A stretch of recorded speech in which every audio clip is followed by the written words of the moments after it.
से हल करेंगे। जब भी कोई सवाल समीकरण रूप में आपको दिखाई दे, जैसे आप देख रहे हैं यहाँ पर, आज यही सवाल को कुछ सवाल कंप्लीट आज करेंगे लेसन नंबर 8 में। और कहा है सवाल में आपके पास एक समीकरण मौजूद है, b बराबर 2 गुणा 10 की माइनस 4 साइन t है, t माइनस एक्स बाई सी गुणा 4 गुणा 10 की माइनस 15 टेस्ला है। तो कह रहा है कि अधिकतम वैद्युत क्षेत्र का आयाम, अधिकतम चुंबकीय क्षेत्र का आयाम, और क्या निकालना है, ऊर्जा घनत्व तो निकालना। ऊर्जा देखो एक चीज़ मैं बता देता हूँ, यहाँ पर दो समीकरण आपको याद करना है।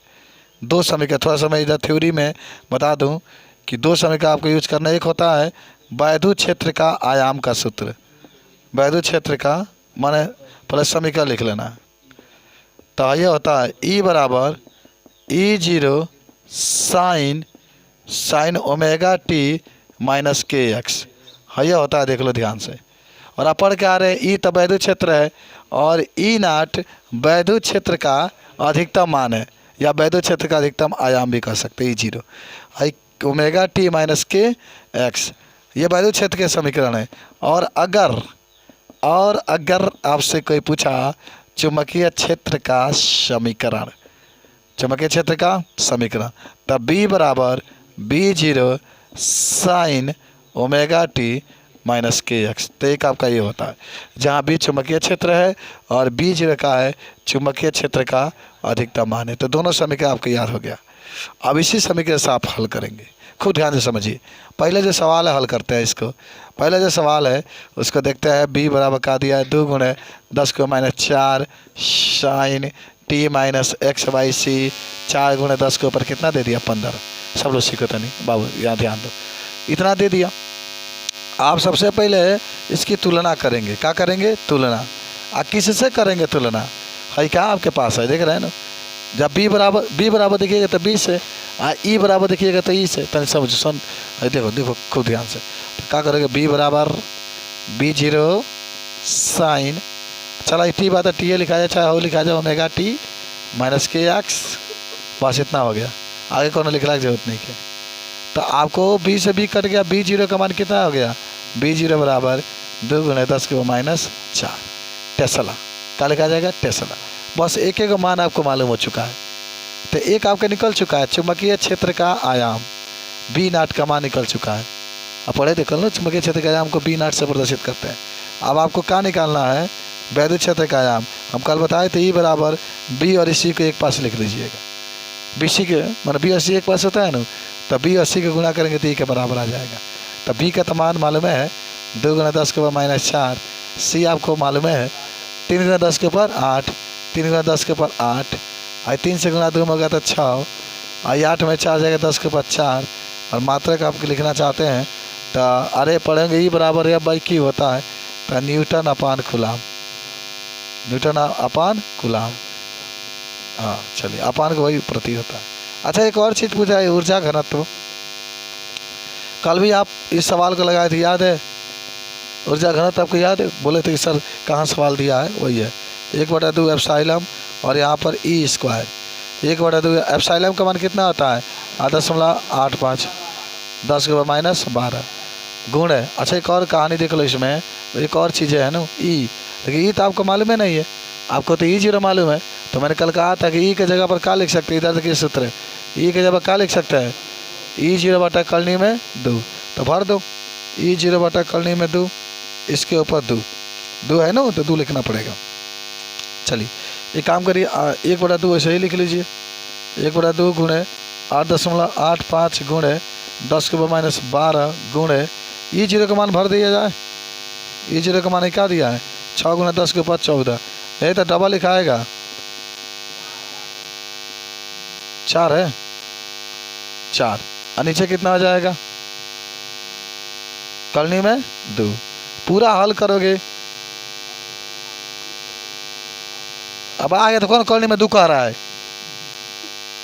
बकलोल का इनका हाई 8 नहीं कटेगा, नीचे है 8 5 गुना 10 के ऊपर। अच्छा ये बताओ, अगर डबल लिखोगे तो 8 होगा, और 10 के बच्चा 10 के बच्चा तो 8 हो जाएगा, तो 12 में 60 जाएगा, तो 10 के ऊपर माइनस 12 गुणे हाँ 36 हो जाएगा, 36, और नीचे कितना आ जाएगा, तो इतना 4, तो 9 चौको 36, अब 9 से मैं गुणा कर दो तो आ जाएगा आपका, गुणा जब करोगे तो आ जाएगा 7.9 गुणे 10 के ऊपर -3 है, 7.9 गुणे 10 के ऊपर -3।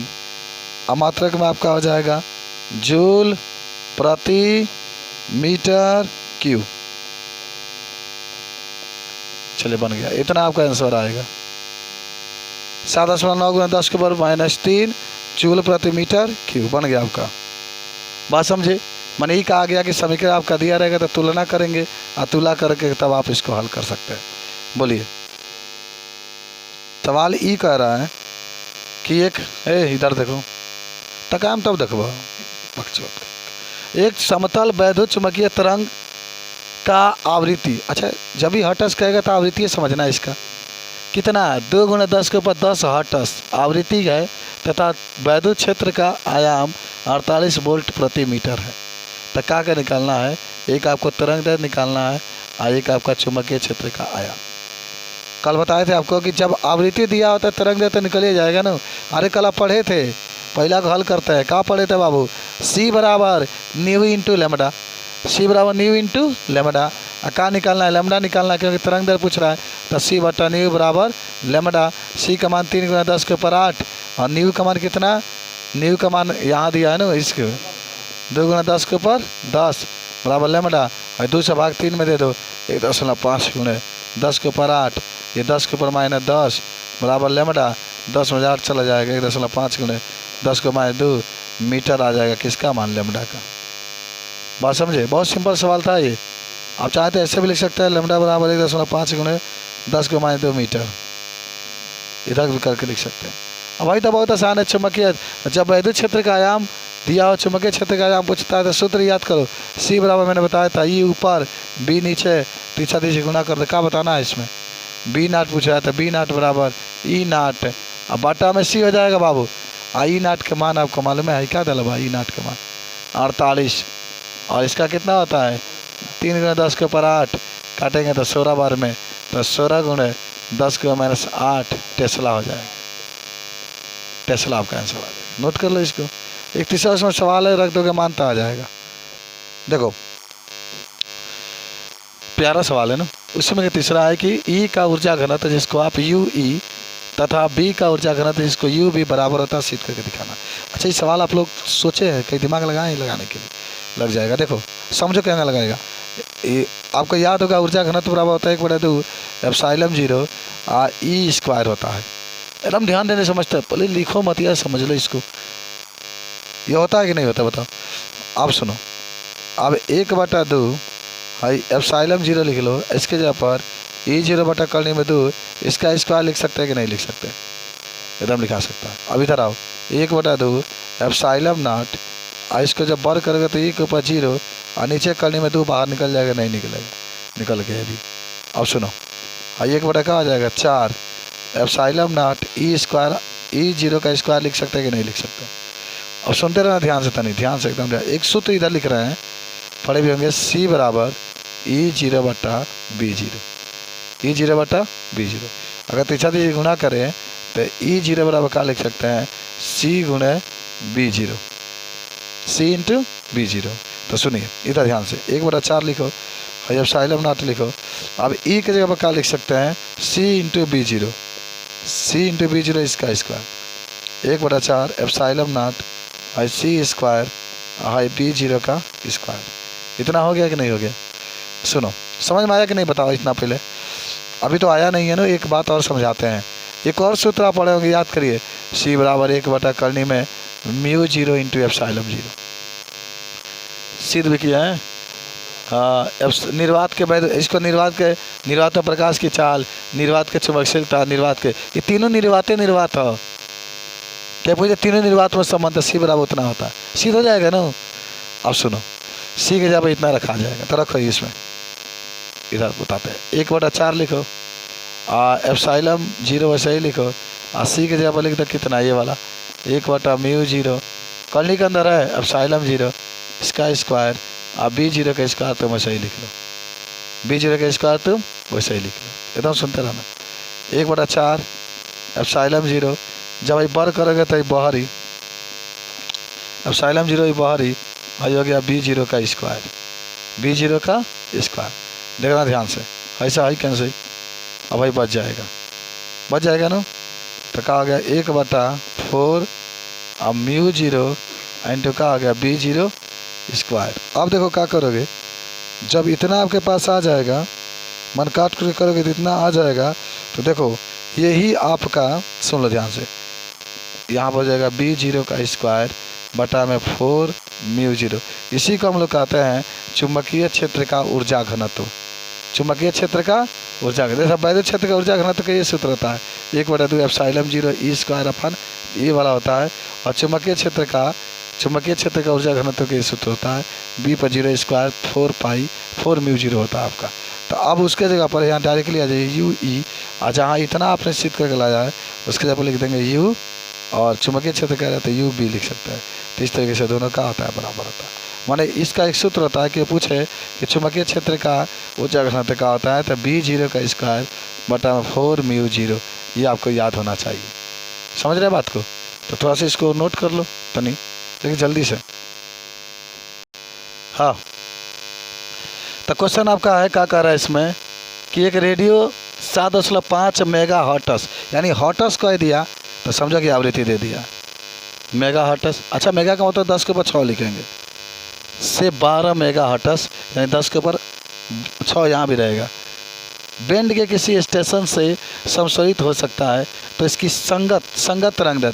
अच्छा, संगत का मतलब जानते हैं ना, संगत का मतलब इसका तरंग दैर्घ्य क्या होगा वो अलग निकालना है, और इसका तरंग दैर्घ्य कितना होगा अलग। संगत का मतलब यही होता है λ1 λ2 मान लो। अच्छा, कैसे हल करोगे देखो, पहले ना करा के न्यू 1 मान लो 7.5, लेकिन मेगा को हटा दो 10 के ऊपर 6 हर्ट्ज हो जाएगा, मेगा हट जाएगा। अब एक न्यू 2 मान लो, उसको भाई आवृत्ति को न्यू से यहाँ लिख देते हैं, न्यू से प्रदर्शित करते हैं, ये भी आपका न्यू है, ठीक है। उसका मान 12 है तो 12 गुना 10 के ऊपर 6 हर्ट्ज हो जाएगा। तो आप तो पढ़े ही होंगे ना, सी बराबर क्या होता है न्यू इंटू लेमडा। अब लेमडा निकालना है तो न्यू बटा में कर लो, अब मान भर दो, बस सिंपल सा क्वेश्चन है। 3 गुना 10 के ऊपर 8 और न्यू का मान है क्या बा 7.5 गुना 10 के ऊपर 6 बराबर λ1। अच्छा, एक काम करो, दशमलव हटा दो ऊपर 0 तो 30, और 10 के ऊपर 8 वैसे ही लिख लो, और 10 के ऊपर जाएगा -6 और बटा में 75 और बराबर λ1। इधर आ जाओ, अब ऊपर चलते हैं। तो λ1 बराबर, देखो ध्यान से, अगर 10 में से 8 बाद 6 घटा दी जाएगी तो 10 के ऊपर 2 बची, यानी 3 है, एक 0 बाद 2 को 0 बढ़ा दिया जाएगा, और नीचे आपका 75 आ जाएगा, ठीक है। अच्छा, आप पढ़े भी होंगे 75 चौको 300 होता है, जैसे 75 दूना 150, तो 75 चौको 300 आएगा 0 बता 0, तो λ1 का मान 40 मीटर आ जाएगा। भाई तुरंत एक आंसर आ गया। सेकेंड, फिर इसमें बी वाला भी तो है, तो λ2 निकालना है, तो λ2 बराबर सी बटा न्यू 2, सी का मान 3 गुना 10 के ऊपर 8 और न्यू का मान 12 गुना 10 के ऊपर 6 है ना। अब आपको क्या करना, देखो भाई 3 वैसे ही लिखो, गुना 10 के ऊपर 6 8, ये ऊपर जाएगा 10 के ऊपर -6, नीचे आपका 12। अब एक ध्यान से समझ लो एक चीज़ को, 8 बजे 6 घट जाएगा 2, तो 10 के ऊपर 2 तो 300 बटा 12, तो 12 दिन का आ गया 24 और 12 × 60, इतना मीटर आ गया आंसर। λ2 का मान निकल गया। तो क्वेश्चन बहुत सिंपल है, ठीक है, बाकायदे आप इसको लगाना भी है। देखो कह रहा है इसमें कि एक वैद्युत चुम्बकीय तरंग निर्वात में डबल लिखा गया है, निर्वात में जेड अक्ष के अनुदिश चल रही है। जेड अक्ष के अनुदिश का मतलब जानते हो, जैसे अगर यहाँ से एक्स खींचा जाए, यहाँ से वाई खींचा जाए, यहाँ से जेड, तो कह रही कि जेड अक्ष के अनुदिश का मतलब कि हैंगा चल रही है, माने जगह बानो ओकरा नीचे से चल रही है, ऊपर से चल रही है। अगर ऐसे चलता है तो लंबवत कहेंगे, ऐसे इसके ऊपर, लेकिन इसी के समांतर चल रहा है तो इसको अनुदिश कहते हैं। तो क्वेश्चन सुनो, एक वैद्युत क्षेत्र चुंबकीय तरंग निर्वात में जेड अक्ष के अनुदिश चल रही है, इसके विद्युत तथा चुंबकीय क्षेत्रों के सदिश दिशा के बारे में आप क्या कहेंगे। तो भाई जब इसके अनुदिश चल रही है ना, तो भाई इसका लंबवत है, इसको हम लोग कहते हैं एक्स अक्ष, ये तो लंबवत है भाई सब, इसको हम लोग कहते हैं वाई अक्ष। तो कहेंगे ना कि जब जेड अक्ष के अनुदिश चल रहा है तो तो वैद्युत क्षेत्र और चुंबकीय क्षेत्र की दिशा वो एक्स और वाई के बीच में होगा। आप लिख सकते हो कि वैद्युत क्षेत्र दिख रहा है कि एक्स है एक वाई है, तो वैद्युत क्षेत्र और चुंबकीय क्षेत्र की दिशा, चुंबकीय क्षेत्र की दिशा एकदम आप इसको याद कर लीजिए, एक्स वाई तल में होगा, एक्स वाई तल में होगा, तल में होगा। ये तो जान गए। अच्छा हाई तक खुद आप इतना कहानी आप देख लिए। यदि तरंग की आवृत्ति 30 मेगाहर्ट्ज़ है, खुद आप लगा लीजिएगा। तो एफ आवृत्ति का मतलब एफ 30 मेगाहर्ट्ज़ का रहा है बाबू, तब मेगा हटेगा तो क्या लिखेंगे 30 × 10 के बाद 6 है। क्या कमाना गया, मेगा का हटाना बड़ी ज़रूरी है, 10 के बाद 6 लिख देंगे। अब तरंग दर पूछ रहा होगा तो लैम्डा का मान तो होता क्या, लैम्डा बराबर सी बटा क्या होता है एफ, इसी पर रख दीजिएगा आ जाएगा। सी का मान आपको मालूम है 3 × 10 के ऊपर 8, एफ मालूम है रख देंगे तो आ जाएगा आपका, बन जाएगा। नेक्स्ट पर आ जाओ। नेक्स्ट चलिए चले देखिए, आई पहले तुलना करिए। ई बराबर जो दिया है ना, ई बराबर E0 साइन का दिया है 2 × 10 के ऊपर 11 t प्लस 300 पाई x। सुनो इधर देखो सब लोग, ब्लैक बोर्ड पर देखना है कहाँ निकालना है लैम्डा। हमें लैम्डा कहीं लौका था हाई हाइयो नहीं लौका, हालांकि E0 से निकल जाए। देखिए पहले हमने के पहले तुलना कर ली है ना, देखो क्या तुलना कर रहे हैं। ई बराबर E0 sine omega, omega T मत लिखना है जा ओमेगा टी प्लस है जा के एक्स, के साथ एक्स से रहता है, ठीक है। अब एक काम करना है तुमको, तुलना करोगे तो अच्छा ये मानवा दिया है ना 30, तो E0 का मान 30 निकल गया। एक मात्रा तो लिखना ही बहुत है, वोल्ट प्रति मीटर। देखो सुनो हाई से कोई मतलब है नहीं कि, हालांकि ओमेगा के निकालोगे तो आ जाएगा 2 × 10 के ऊपर 11। अगर आवृत्ति पूछता ना, आवृत्ति यहाँ से आवृत्ति एक जैसे निकल जाएगा आपका, तो ओमेगा के 2 पाई बाई एफ ना 2 पाई एफ, तो ऐसा आवृत्ति निकल जाता है। फिर आप उस पर रख देते हैं, लेकिन डायरेक्टली यहीं से निकल जाएगा। देखिएगा कहीं जा के एक्स बराबर लिखा जाएगा 300 पाई एक्स, एक्स एक्स कैंसिल, तो के बराबर हो जाएगा 300 पाई, 300 पाई। के जब जानते हो क्या होता है 2 पाई बाई लेमडा, है क्या होला 2 पाई यहाँ है 2 पाई बाई लेमडा बराबर 300 पाई, तो पाई से पाई कैंसिल। तो देखो अब देखो एक काट सकते हो ना, 2 से कट जाएगा 150 बार में, लेकिन 1 बटा लेमडा बराबर 150 पलट दो, दोनों को पलट पीछे पीछे गुना कर दो, 150 गुना लेमडा बराबर 1 बटा 150, तो लेमडा बराबर क्या हो जाएगा 1 रहेगा केवल, तो लेमडा बराबर 1 बटा 150। ये लेमडा का मान निकल गया। अब आपको किसका निकालना है, आप तो लेमडा निकलिएगा आपका, बना लोगे ना, भाग दे दोगे तो आ जाएगा। अब आपको E0 का मान मालूम है यहाँ पर वोल्ट प्रति मीटर, तो B0 नहीं निकल जाएगा। ये नंबर यहाँ तो B नंबर निकाल लो, B0 बराबर क्या होता है C बटा E0, C बटा E0। तो C का मान तो जानते ही होंगे 3 × 10 के ऊपर 8, I0 आपको मालूम है 30, अरग कर हल कर देंगे तो आ जाएगा। चलो तो बाकी हम लोग कल पढ़ते हैं।